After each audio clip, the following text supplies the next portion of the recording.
Je vais vous parler du jour où Suge Knight a reçu 7 balles, un jour où il a failli perdre la vie. Donc sans plus tarder, let's go pour les news. Le 23 août 2014, Suge Knight se trouvait au One Walk, une boîte de nuit située à Los Angeles. Il y a un homme qui a tiré dans sa direction et qui l'a touché à 7 reprises. Suge Knight a été touché par les coups de feu vers 1h30 du matin sur Sunset Boulevard lors de la soirée organisée par Chris Brown en prémisse au MTV Video Music Awards. Il a été touché à l'abdomen, à la poitrine et à l'avant-bras gauche. D'après plusieurs sources, il s'agissait d'une attaque planifiée. Parce que Suge Knight prévoyait de publier de nouvelles informations sur son passé, le bif qu'il avait avec Puff Daddy. Il y a un ami proche de Suge Knight qui s'est exprimé à TMZ.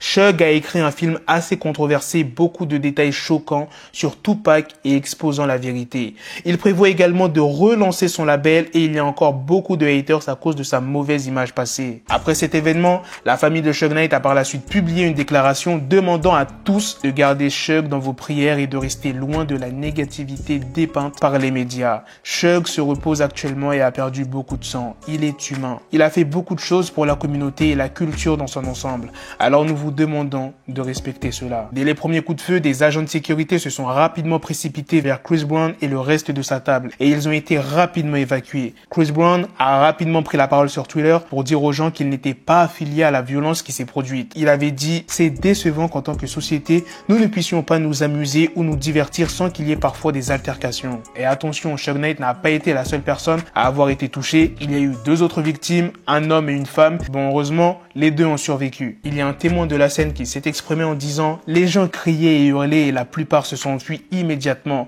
Le sol était couvert de verre car tout le monde avait laissé tomber ses boissons. » Dans une vidéo visionnée par la police, le tireur est vu en train de s'enfuir de la boîte One Walk avec des dizaines de personnes qui ont fui en entendant les coups de feu. Le tireur n'a jamais été officiellement identifié et l'arme utilisée pour tirer sur Suge Knight, elle aussi, n'a pas été trouvée. 6 mois après cet événement, Suge Knight écrase Terry Carter avec une Ford Raptor. Bon, je sais pas si c'est ce modèle-là précisément, mais en tout cas, c'est un gros véhicule. Lors d'une dispute, il se fait arrêter par la police. Et qu'est-ce qu'il a eu comme idée, Suge Knight, en juin 2016? Eh bien, il décide de poursuivre Chris Brown et la boîte de nuit One Walk, là où il s'est fait tirer dessus. Il les accuse de ne pas avoir assuré une sécurité adéquate et d'avoir autorisé au moins une personne armée à entrer dans le lieu. Il prétend également que ce qui s'est passé dans la boîte de nuit l'a laissé avec des séquelles sur le long terme qui expliquerait la raison où il a écrasé Terry Carter. Et c'est pour ça qu'il aurait pris la fuite. Et sur les vidéos de surveillance, vous pouvez même les trouver sur YouTube, on voit que Suge Knight a tenté de renverser Clay Bonestone. Bon, je sais pas si ça se prononce comme ça, c'est une personne avec qui il venait de se disputer, mais qu'il n'a pas pu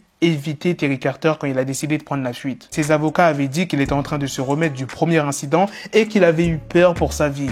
Ils ont dit précisément que M. Knight était encore extrêmement fragile en raison de ses blessures par balle survenues moins de 5 mois auparavant. Pas de chance pour Suge Knight, l'affaire a été rejetée par le tribunal.